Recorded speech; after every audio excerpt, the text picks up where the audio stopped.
अच्छा यार, मुश्किल तो बहुत हुई होगी हम लोगों ने जो प्लेटफॉर्म स्विच किया उसकी वजह से। हाँ, थोड़ा सा जितना भी टाइम हमने पढ़ा था पिछले प्लेटफॉर्म पे, मुझे ये तो पता चल गया था I can blindly trust all three of you. Academically शुरू से मैं ऑलमोस्ट टॉप 3 रैंकर्स में रहा हूँ। फर्स्ट कॉम्पिटिटिव एग्जाम एंड उसमें सिलेक्शन ना होना, it was kind of a hit back for me. और फर्स्ट अटेम्प्ट में कितना स्कोर आ रहा था टू अंडरस्टैंड? हम 580 टू 590 के बीच में कुछ था। अच्छा, और अब एक ड्रॉप लेने के बाद? 692, और एटम्स वाला क्वेश्चन अगर सही हो हाँ। गया तो 697। ऑल ऑफ अ सडन वो लगता था कि व्हाट इफ इस ईयर भी नहीं हुआ तो। बट देन फिर नेक्स्ट डे जब 8 o'clock क्लासेस होती थी, हमारी क्लास खत्म होने के बाद लगता था नहीं, इट्स ऑल फाइन, आराम से हो सकता है। मैं शुरू से बहुत कंजर्वेटिव रहा हूँ, लाइक अपनी फीलिंग्स जल्दी कन्वे नहीं करता हूँ, किसी को भी शेयर नहीं करता हूँ इजीली। तो शुरू से ये प्रॉब्लम तो रहा है कि हाँ, अगर कुछ प्रॉब्लम हो रही है तो खुद में रख लो। तुम्हारा फर्स्ट ड्रॉप है already, how will I cope up अगर नहीं हो पाया। रियली? एग्जाम से 10 दिन पहले? हाँ हाँ। और तो मुझे पता था कि प्रिपरेशन तो अच्छी चल रही है, बट हु नोज कब क्या हो। मैंने खुद को संभाला and आपका वो 5 मई से पहले जो था आपके बर्थडे वाले दिन सेशन रात में वो ज्वाइन किया, फिर उसने बहुत हेल्प की मेरी। पूरे एक साल में आई वुड से मुझे सबसे अच्छी नींद 4 मई को आई थी पूरे साल में। तो आलोक, कैसा लग रहा है फाइनली इतना नीट के लिए तुमने तैयारी की? अब इतना अच्छा तुम्हारा स्कोर आ रहा है, क्या कैसे दिन जा रहे हैं एक बार बताओ स्टूडेंट्स को। एक्चुअली अच्छा तो बहुत लग रहा है, क्योंकि फाइनली लग रहा है कि हार्ड वर्क ने पे ऑफ कर दिया है। बट कहीं ना कहीं थोड़ा सा डिसअपॉइंटमेंट है कि अगर 10 मिनट और मिल जाते तो स्कोर थोड़ा और इम्प्रूव हो सकता था। ये ना, मुझे लगता है सारे टॉपर्स ही ऐसे होते हैं कि वो थोड़ा सा और मिल जाता, थोड़ा सा और मिल जाता। मे भी तुम्हारे अंदर कैपेबिलिटी रही हो और स्कोर करने की, but your score is fantastic Alok. मतलब आज ना मेरी अभी इस सेशन से पहले 10 मिनट पहले अभी एक क्लास खत्म हुई है, तो उसमें मैं बोल रही थी कि मैं आज अपने एक स्टूडेंट से एक जूम सेशन पे बात करने वाली हूँ, और मैंने उस बताया उसके तुम्हारे जो मार्क्स आ रहे हैं एवरीथिंग। तो सब बोल रहे थे कि वाह, भैया को हमारी तरफ से कॉन्ग्रेचुलेशंस करना, क्योंकि तुम तो उनके लिए अब सीनियर ही हो गए ना। अच्छा अच्छा, अगर मैं अभी हमारी तुम्हारी प्रिपरेशन को समझने की कोशिश करूं, क्योंकि तुम जिन भी प्रॉब्लम्स जो तुमने अपनी प्रिपरेशन के दौरान फेस की है, अब जो और बच्चे नीट 2025 के लिए प्रिपेयर करें वो भी सिमिलर प्रॉब्लम्स फेस करेंगे, है ना? तो एक एक करके वो प्रॉब्लम उठा लेते हैं। बस मुझे ये जानना है तुमने उनको कैसे टैकल किया, है ना? जैसे कि कब से तुमने पढ़ना शुरू किया, अपनी प्रिपरेशन कब से शुरू की? मैम लाइक पिछली बार मेरा फर्स्ट अटेम्प्ट था 2023 में, एंड 7 मई को एग्जाम हुआ मेरा। एंड 7 को तो मैंने चेक नहीं किया था, 8 मॉर्निंग मैंने चेक कर लिया था अप्रोक्स कैलकुलेशन कितने मार्क्स आएंगे। फिर मुझे पता तो चल गया था कि इस बार लेना है नहीं। एंड देन मैंने स्टार्ट किया रिसर्च करना कि कहाँ पे नेक्स्ट कोचिंग दूँ। उसके बाद मुझे पता चला आपके बारे में, एंड देन मैंने सोचा कि फिर क्यों टाइम वेस्ट करना। देन 12 मई से ही मैं आपके साथ जुड़ गया था। अच्छा अच्छा, और फर्स्ट अटेम्प्ट में कितना स्कोर आ रहा था टू अंडरस्टैंड? हम 580 टू 590 के बीच में कुछ था। अच्छा, और अब कितना स्कोर बन रहा है एक ड्रॉप लेने के बाद? 692, और एटम्स वाला क्वेश्चन अगर सही हो हाँ। गया तो 697। उस टाइम तुमने कैसे डिसीजन लिया कि मुझे ड्रॉप लेना ही चाहिए? What was the decision making like? Actually मैंने स्कूलिंग के साथ किया था पिछले बार, तो मुझे खुद पे तो बिलीव था कि हाँ, अगर एक ड्रॉप लूँ तो डेफिनेटली स्कोर इससे ज्यादा इम्प्रूव तो होगा। और लोग, फिर कुछ लोगों ने बोला कि हाँ ड्रॉप ले लो, कुछ ने बोला कि नहीं मत लो, अगर इस बार हो जा रहा है तो कर लो। फैमिली में भी किसी ने फोर्स नहीं किया, always content with my decision. हाँ ड्रॉप लेना है तो ले सकते हो। और finally we have the results, है ना? मैं हाँ, बहुत खुश हूँ तुम्हारे लिए, मुझे तो तुम्हारी स्माइल देख के ही खुशी हो रही है।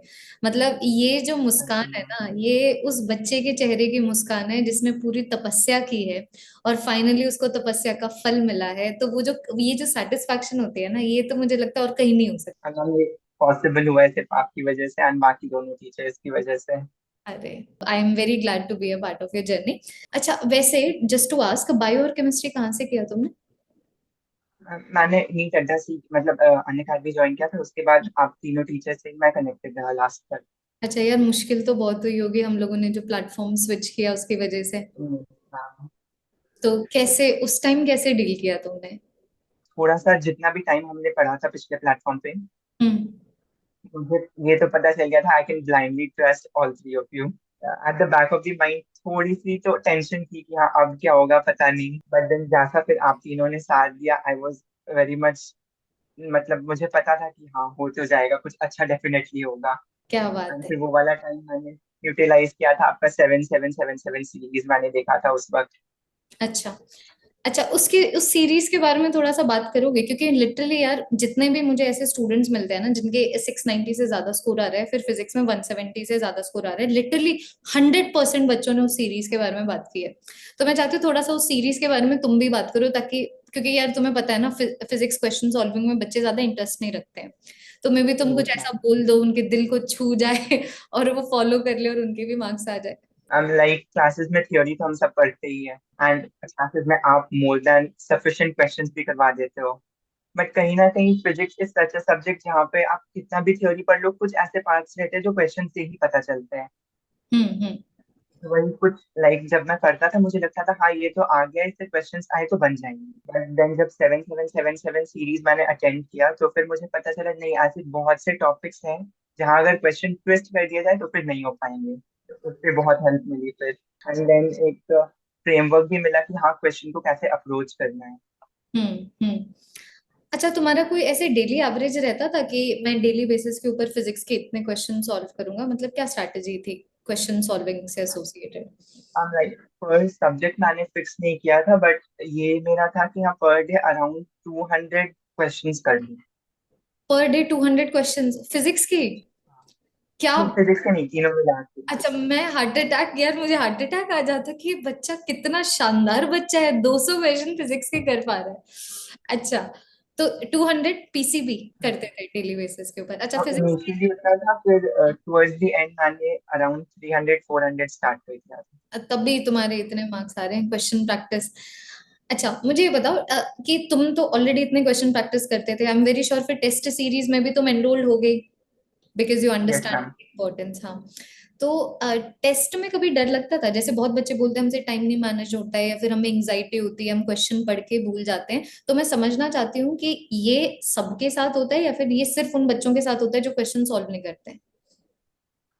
यस मैम, क्योंकि मुझे इस साल बहुत सारी लर्निंग मिली, क्योंकि पिछले साल मेरा सबसे बड़ा जो फैक्टर था कम मार्क्स आने का वो था मैंने क्वेश्चन प्रैक्टिस कम की थी।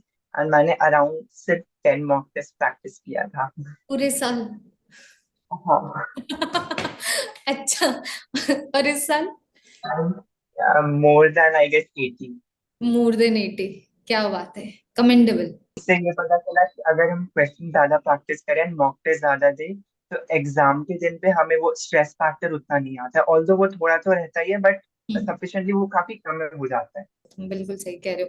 ऐसे मैं अपने स्टूडेंट्स को बोलती हूँ कि तुम भी मेरे स्टूडेंट ही रहे हो, तो तुमने भी सुना ही होगा कि अगर मानो तुम कोई कुकिंग कंपटीशन में जा रहे हो, तो प्रैक्टिस के दौरान अगर तुम कुकिंग ही ना करो, ये बिल्कुल सेम बात है कि तुम नीट एग्जाम के लिए प्रिपेयर करो और उसके प्रिपरेशन में मॉक टेस्ट ही ना सॉल्व करो। अच्छा, यस तुम्हें पता मैम। है आलोक, जितने बच्चे तुम्हारी बात मानेंगे ना उतने मेरी बात नहीं मानेंगे, इसलिए मैं चाहती थी कि ये वाला सेशन हो जाए, ताकि बच्चों तक एक टॉपर के ही व्यू पॉइंट से सारी चीजें जाए। अच्छा, और मुझे चीजें बताओ, जैसे कि अपने प्रिपरेशन के दौरान कभी ऐसा लगा कि बिकॉज तुम्हारा ड्रॉप था, और जो तुम्हारे पीयर मेंबर्स थे, जो फ्रेंड्स वगैरह थे क्लास 12th में, उनमें से कुछ ऐसे बच्चे भी होंगे जो मूव ऑन कर चुके होंगे, है ना? Yes ma'am. अब कॉलेज की फोटोज वगैरह भी डालते ही होंगे सोशल मीडिया के ऊपर, तो उसको देख के कभी ऐसा नहीं लगा कि यार हम पीछे छूट गए यार?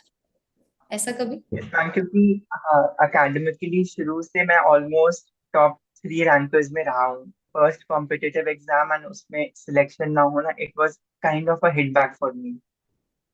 ऑल्दो मैंने स्टार्ट तो कर दिया था प्रिपरेशन आफ्टर 5 डेज, बट उस फेज से निकलने के लिए मुझे ऑलमोस्ट 1 मंथ तो लगा। बट देन मैंने किसी तरह खुद को ये समझाया कि ठीक है कोई बात नहीं, फर्स्ट टाइम पे सारी चीजें इट्स नॉट नेसेसरी कि सही हो जाए, and the more things take time the better it gets.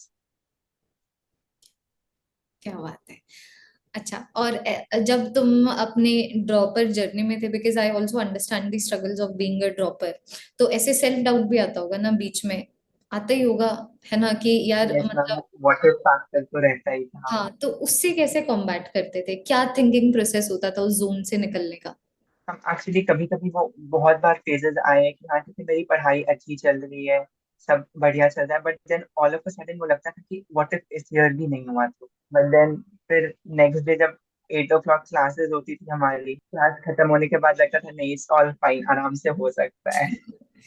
अरे यार, such a nice thing to hear from your student. अच्छा, तुम्हें ऐसा लगा कि बिकॉज हमारी क्लासेस सुबह हुआ करती थी तो उसने तुम्हें एक रूटीन प्रोवाइड किया, एक टाइम दिया यस कि मैम, इस टाइम पे ही उठना है, इस टाइम पे ही सोना है? बहुत हेल्प किया रूटीन बनाने में एंड डिसिप्लिन ऑल्सो, आपने भी उसमें बहुत हेल्प किया है। चलो, I am very very happy to know that. अच्छा, और पेरेंट्स का रिएक्शन बताओ यार, घर पे क्या सिनेरियो था जब तुमने बताया कि भाई मेरे इतने मार्क्स बन रहे हैं?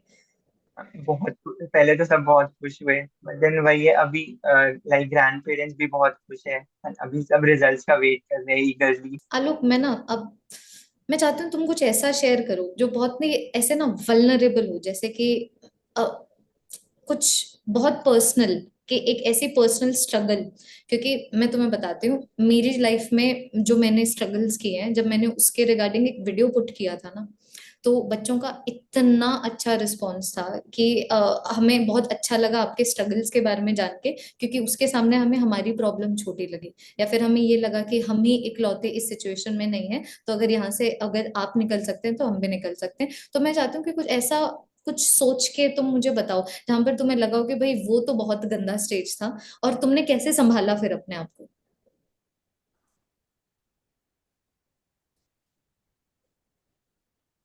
हम ऐसे मतलब एज सच, मैं शुरू से बहुत कंजर्वेटिव रहा हूँ, लाइक अपनी फीलिंग्स जल्दी कन्वे नहीं करता हूँ, किसी को भी शेयर नहीं करता हूँ इजीली।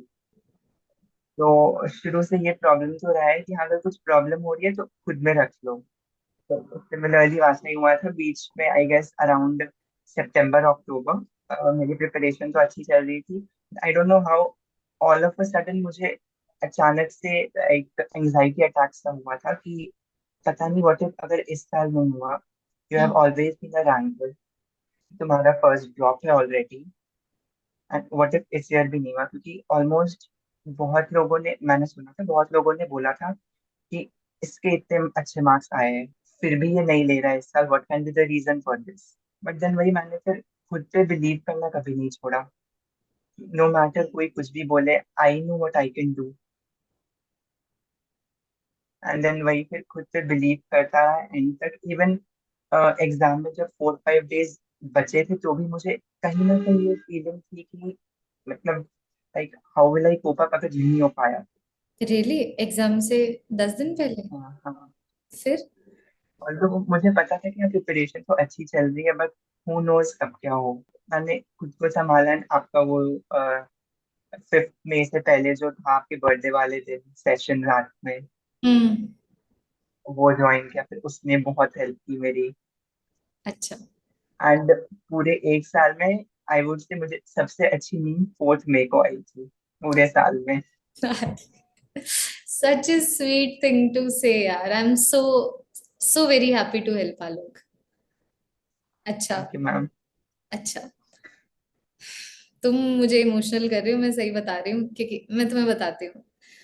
अ, हम लोग बिकॉज ऑनलाइन टीचर्स है ना, तो तुम लोग हम लोग को सिर्फ चैट सेक्शन में दिखते हो, और लिटरली तुम सोचो हम तुम्हारी कभी शक्ल नहीं देख पाते हैं व्हाट्सोएवर।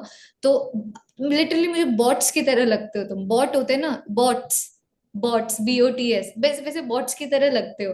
तो ये जो ह्यूमन टच है ना, मुझे लगता है कि ऑनलाइन टीचिंग में मिसिंग है। तो जब भी मैं बच्चों से मिलती हूँ, या फिर मैं जब जैसे अभी हमारे सेशन हो रहा है, तो मुझे बहुत अपनापन फील होता है, जैसे मैं बड़ी बहन हूँ, तो बड़ी बहन में एक माँ वाली फीलिंग होती है। So I get that feeling, I get that warmth, I am feeling so much love towards you right now, and I am so happy for you right now. तुमने एक तो you have been very courageous कि इतने marks आने के बावजूद तुमने सोचा ड्रॉप लेना है। That was a very courageous thing to do, because तुम्हें अच्छे से पता था people are going to question, and you have no guarantee कि नेक्स्ट ईयर क्या होगा, बट वो बिलीफ रखना है ना। So that is something that I would really appreciate you for, और मुझे लगता है आज तुम जहां पर हो ना, वो उन्हीं डिसीजंस का प्रोडक्ट है। And I can only wish कि तुम आगे इसी तरीके से लाइफ में कैलकुलेटेड रिस्क लेते रहो। कुछ एंड नोट में अगर तुम स्टूडेंट्स को अगर कुछ बोलना चाहते हो एज देयर सीनियर, तो please go head. Ma'am I would like to say कि अगर सक्सेसफुल बनना है we should go hand in hand with the 3 Ds, which constitute dedication, discipline, and determination. क्या बात है, क्या बात है। थैंक यू सो मच आलोक, इतना अच्छा, बहुत अच्छा लगा तुमसे ऐसे बात करके, बहुत अच्छा ये सेशन हमारा शूट भी हो गया।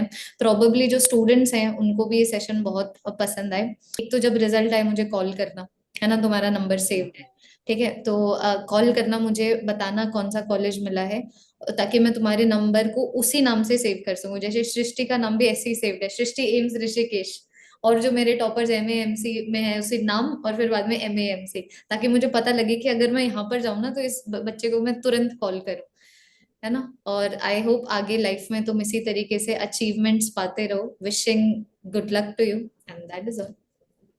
Thank you Thank you so Alok. much. It's okay. almost a dream come true moment for me right now, talking to you.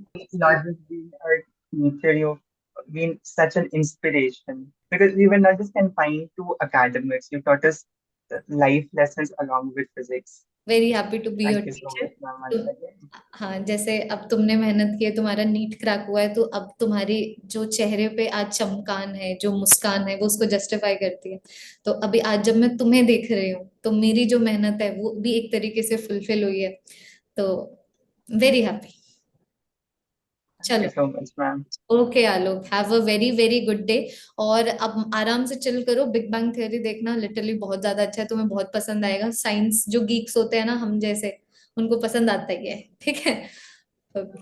आज से start कर दूंगा फिर। ओके ओके, टेक केयर आलोक, बाय बाय।